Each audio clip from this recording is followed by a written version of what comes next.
right, everybody, class is in session, so pay attention. So here we are, my first day in school. Now, normally, I'm a martial arts instructor. Normally, I'm a judge on Fortune Fire. Today, I am a student. We are a student because you're joining me on this journey to be a knife sharpening expert. And for that, we have Tomas Alas as our professor or teacher for the day. Tomas, I'm welcome. happy you're here. Absolutely. We got here. This is your first day at school, which is crazy because you are a mentor to me. I've been training with you, admiring you. And now I'm teaching you and the audience at home how to sharpen with the wicked edge. Let's cut into it.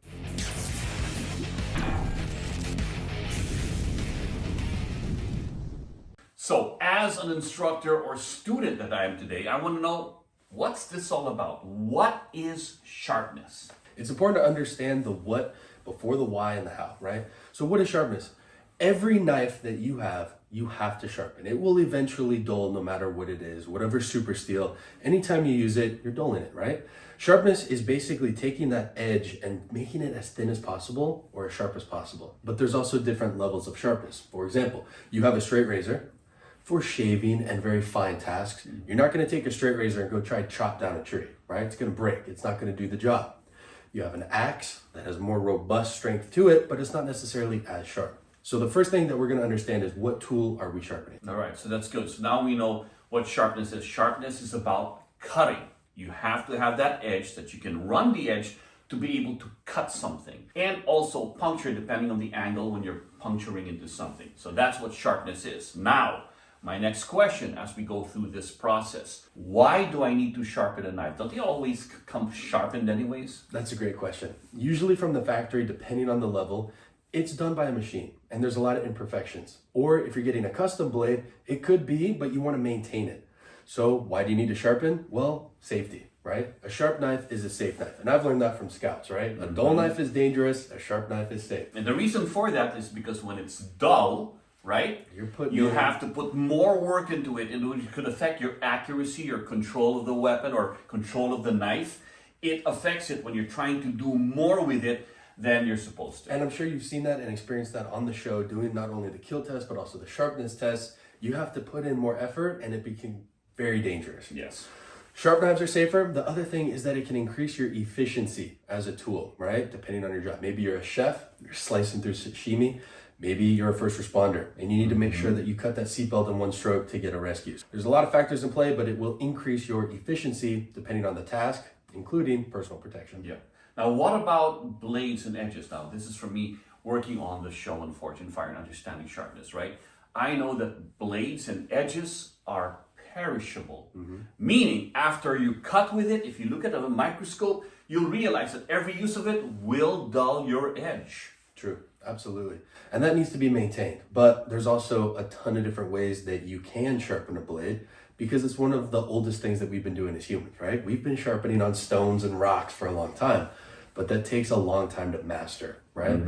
There's a lot of variables at play, and there's a lot of ways that you can sharpen that we'll talk about here in a minute. All right, so we know what sharpness is. It's about cutting. We know why we need to sharpen, which is, once again, for safety reasons, for accuracy use of the thing. At the same time, we know it's a perishable thing, right? The more you use it, the more it's going to dull. Yes. My next question is, how do you sharpen knives? Absolutely. There are a ton of ways to do it. Everyone has their own way. But if we break it down into some few basics, and we can compare it to martial arts. You have a stone, right? Probably one of the most oldest ways to sharpen. Something that is harder than the steel that you're sharpening. Harder than the steel. Got it. Typically, that can be a rock or a specific, like an Arkansas stone, or it can also be a diamond stone, right? Or Sharpening glass. Now, what I like about the Wicked Edge is that they use monocrystalline diamond stones that are super hard, which saves you time. All right, monocrystalline diamond stones. A little ahead of I'm still learning the alphabet here. But it's got to be harder than the metal to be able to sharpen it, right? Yes. So the way I've seen sharpening done is tradition throughout history. They've been using stones.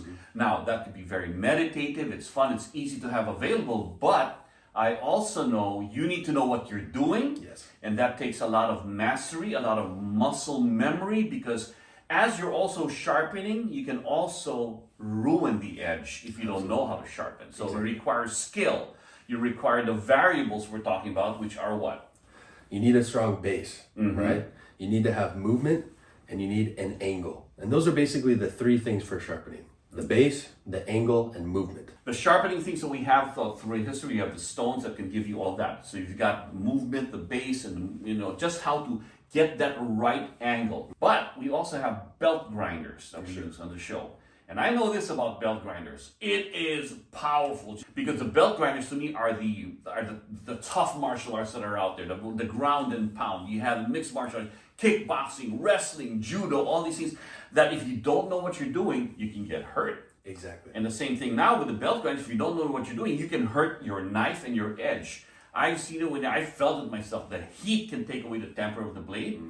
But the pros is it takes a lot of metal quick. Yes. But it also takes a lot of mastery to be able to know what you're doing. If you remove too much. I mean, I started out grinding a knife this way. When I was done, I had a pocket knife. Exactly. You can't add on steel. You can only remove it. So you have to be very careful. Yeah. And that's one of the things why I found it very intimidating in my way of trying to learn how to do things is that when it's mechanical, it takes too much time. Then I have to take time to perfect something and all this. Sometimes it's very intimidating if I don't know what's going on. Now, you found an easy way to do that, right? So we have the stones, we have the belt grinders, Machines.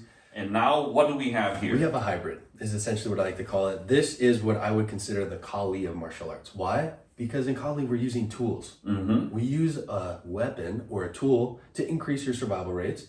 Well, we're using a tool to increase the efficiency of sharpening. The WE40 eliminates those variables that we talked about. The movement of the blade, the angle at which you're sharpening, and also a secure base. You need those three to be consistent to ensure you have a strong edge. So those are the three variables we're talking about, right? A base for consistency, holds it in place.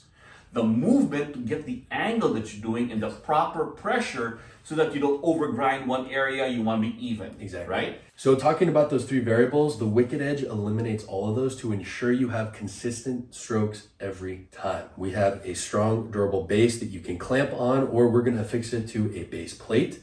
We have locking angle selections from 13 degrees for a very fine edge to 31 degrees for a very thick edge. We talked about that movement. This has guide rods. It literally self-guides you, doing the work for you. We also have a secure clamp here for your blade to ensure that there is no movement, allowing every stroke to be perfect, honing your edge to razor sharpness. So I know what this is, but what is it not? I'm used to the belt grinders, these powerful things. For sure. Can that also work as well as a belt grinder?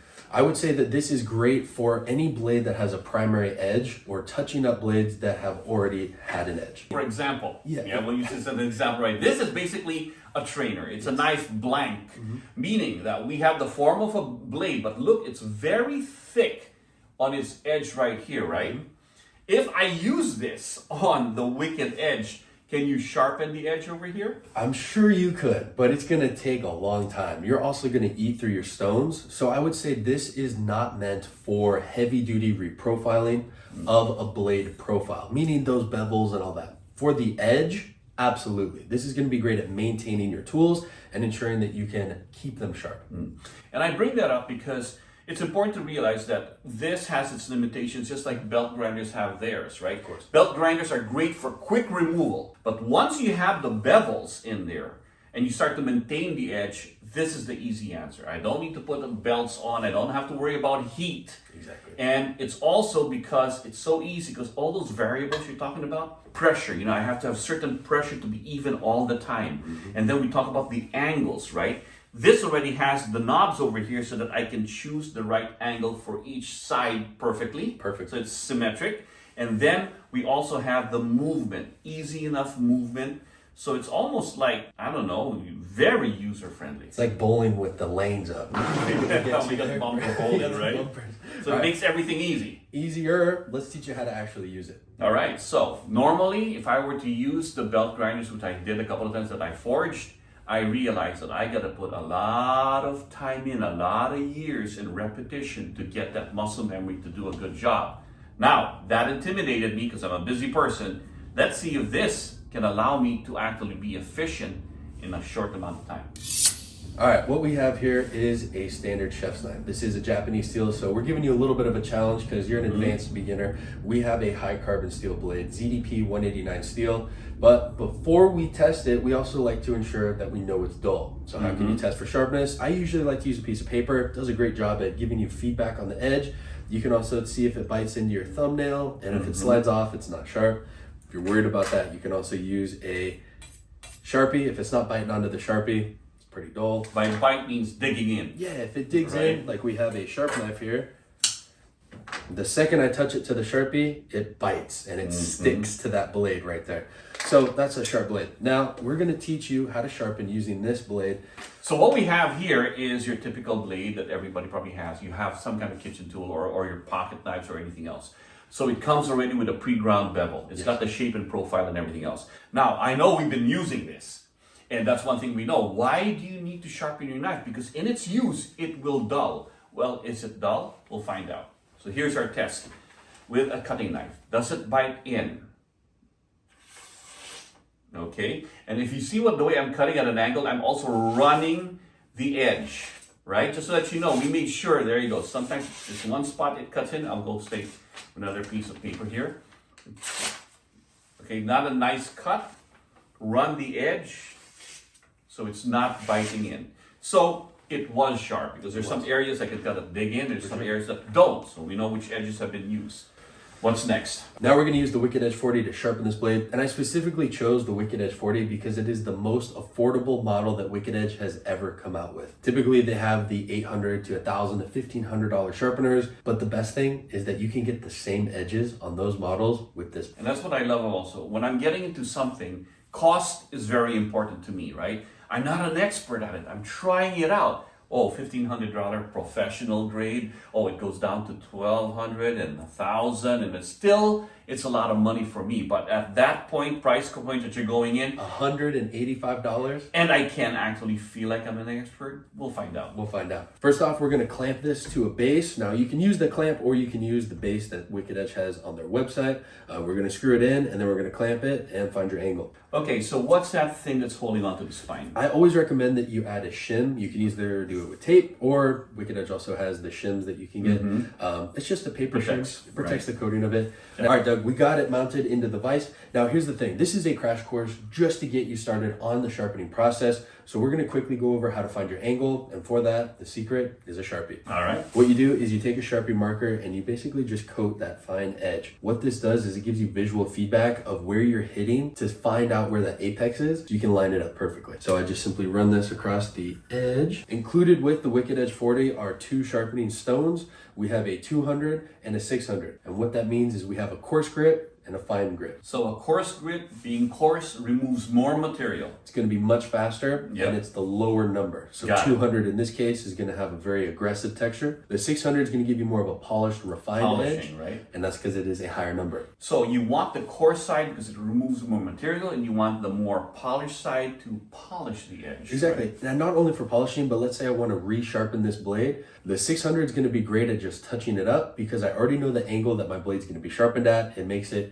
really fast for touch-up sharpening. So we're going to mount these over the guide rods, and kind of like what we talked about earlier with those variables, this gives you everything that you need to ensure that it is consistent. We have the base, we have the guide rods for the movement, and we have the angle selectors to lock in your angle. All right, so now that we have everything set up, I like to grip the stones at the very bottom. Now, why is that? If I grip up at the top, I am pushing, and that's not really great. What I want to do is make sure I don't roll that tip. I've seen a lot of people, they end up ruining the tip of their blade because they're adding too much pressure. Putting the pressure into the sides, right? You're letting the stones do the work for you. So I grip at the bottom, and the motion is starting at the base and gently pushing forward. And what that does is it relieves pressure off of the tip, ensuring that it stays true and perfect. So Doug, as you can see, as I take this 200 stone and I wipe it across the blade, you can see on this side where it's removing that material of the Sharpie, telling me that I'm hitting the apex true and perfect. Nice. Now what I'm gonna look for is what we call a burr. And what that means is I hit the apex, but on one side it is overly gone over it, right? Meaning that the edges are true together. On the other side, I will knock off that burr to make sure that I can start forming the apex. You'll know that you're there when that Sharpie will start biting. So you can see it still isn't quite hitting there. So we're gonna give it some strokes. I say about 10 per side, meaning I go 1, 2, 3, 4, 5, 6, 7, 8, 9, 10. And I check. Now that we have the angle set, you saw the motion that we were doing. I'm sure that it kind of reminds you of some of the previous martial arts. So from my point of view, what I see here, we have the base, just like a solid base in your stances in martial arts. Gives you that stability and a point of reference for consistency in how you're going to be setting yourself up. Yes. Then we have we have these rods here, so I know that the angles have been set. So we have certain angles that you're doing so that you have that point of view of what function or the way you want your angles done. Exactly. Then I saw the motion. The motions you were doing pretty much is like a chain punch or even circular strikes that we're doing in there. Now let's find out how easy is it to accomplish that. Let's have you jump in on it and give it a try. All right, so the first thing, we know it's stationary right there. You got the base. You grab from the bottom to have more control of these stones, right? And a quick safety tip is make sure that your fingers are behind this edge here on the stones to ensure at any point it's going to be covered and protected. So I saw you doing all these motions right there, right? Now, I can do that because of my Kali training, but I'm a student and this is day one. And I remember even from old classical martial arts, day one was from here, right? Yes. One punch at a time. So that's how I'm going to approach this. One stroke at a time. Here.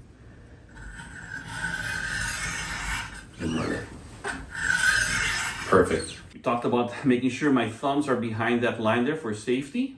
Now, as I'm bringing it in, I'm going to start off here. I'm going to raise it up, just like I said, and then ride it forward as I go forward, right? Perfect. And the other side, down. Beautiful. Up and down. Just like that. Up. Oh, it's actually like, look at this. So what I like about this right now is I'm just feeling the edge as I'm sharpening, but it's also easy. It's not as complicated as I thought. This is something that I can do. So the variable here of pressure is eliminated because I'm just riding the edge. And not only pressure of that edge, but also the pressure of having to be perfect, maintaining everything. Yeah. This does it for you right here. And then I also know that the angles don't have to be set a certain way because it's done by the machine. I don't have to be perfect in controlling my muscle or controlling the particular stroke if I'm careful in going slow because it's taken care for that. And it's consistent because it's got a solid base. It's not going anywhere. If I were to do this freehand on a stone, I would not be able to do this. If I were to put this on the grinder, I would ruin my knife because I don't know what I'm doing yet. I don't have that muscle memory. So that was easy. That was pretty easy, right? Right. So now to make sure that we're hitting that apex, we're going to take that Sharpie and it's there. It's getting there. Yeah, give it a shot. Oh, it is biting. Can you make that up? It is biting. Wow, that was just about 10 strokes. Yeah, I think right towards the tip, we're going to need just a little bit more, just because I saw from the Sharpie, but you're getting right there. Yeah, and I'd like to go slow in the beginning because once again, now this can also be meditative. I like the feel, the control. I'm actually accomplishing something, folks. Ma, look at me. I'm doing something. I'm not ruining it. So I am gaining, and you know what? The feel of this, folks, I'm getting a little feeling of satisfaction from this. I'm actually feeling that I'm accomplishing something and I'm gaining confidence. I don't hear that little voice in my head that is saying you're doing it wrong and you're gonna screw it up. Finally, I'm doing something right. I've been trying to keep that quiet. Oh, was I doing it wrong? No, you're doing great. Great, thanks. Good teacher right here. All right, so now that we have the 200 grit, we're gonna just double check. In a lot of things, they say slow is smooth, smooth is fast. When I go slow, I can actually make sure that my motions cover the edge as best as I can, right? And we were talking about during our colleague training about really slicing through. One thing I'd like to emphasize here is it's not just a push so much as you are adding a little bit of subtle pressure to really slice down into the edge on an angle, just like we've done on angle 1 and 2 in colleague. Now, one of the ways I also notice you doing is that I can just work on just this section if I wanted to, right? I don't need to go all the way. That's already been sharpened. and I need to reprofile just the middle, I can just start from here and get down there, right? Yeah. Now, as I'm doing this, I can see how this little work actually is already getting results.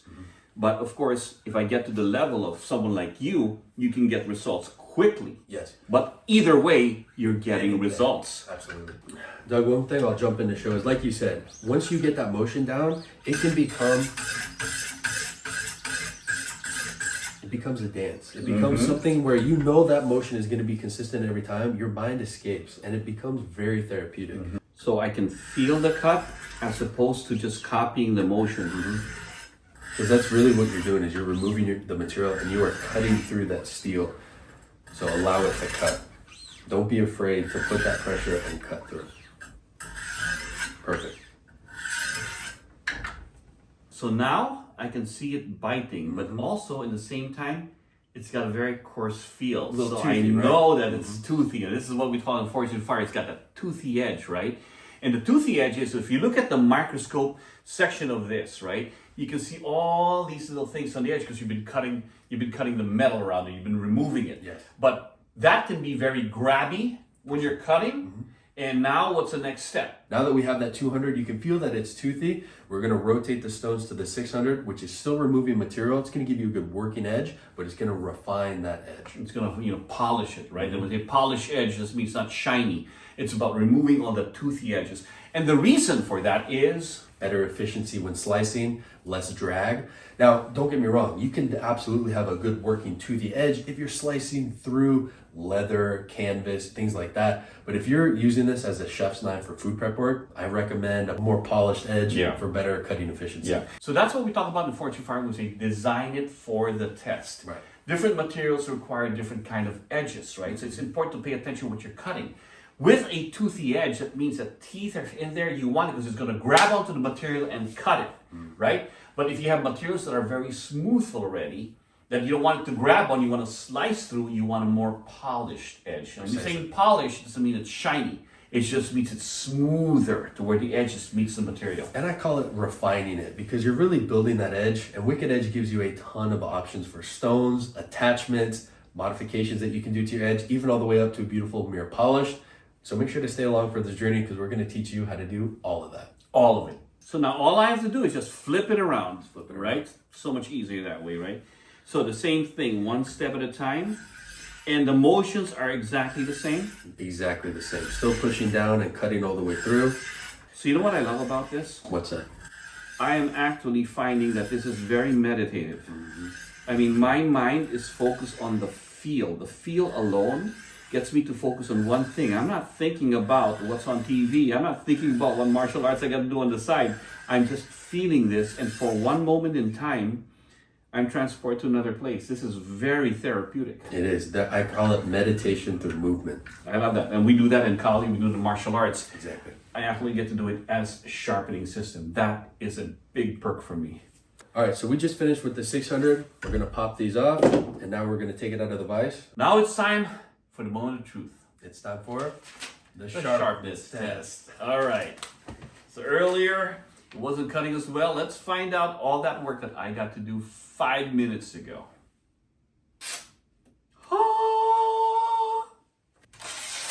There it is. Oh. So you'll notice that this is a toothier edge to it. It's a toothier. It grabs. Wicked Edge also has an additional set of stones that you can get. If you pre-order them, you can get the 800 and 1000 that comes with the pre-order. Even more polished edge. With the more polished edge. But this is what you get with the working edge. Everything you need to get started. Doug, you did that. It is so satisfying. Earlier, I thought I was going to just get this just because it felt good to work out with it. But I'm seeing an actual accomplishment. Nice. Which is, I don't normally get that feeling right away. Normally, when I start something, it takes months and years to be able to get to this point. This took me minutes. Yeah, I think we're at a stage where all of a sudden you don't need years and years and years of mastery. You can find a shortcut right here that actually allows you to do it for what it is. Wow. And this was a crash course into the Wicked Edge system. Yeah. This is the start of your journey. I'm excited to share some more insights and teach you how to polish that edge even further. First class, first try, feels good, folks. Join me in my journey to becoming a knife expert. Join me with that because we're going to cover so many other things that we can go into detail. But that takes time. And this is all about time. In a few minutes of learning and going it through with the right kind of instruction, I was able to accomplish something that I thought I could never do on my own. Congratulations. Thank you. Absolutely. We'll see you guys in the next episode, and stay sharp. Stay sharp.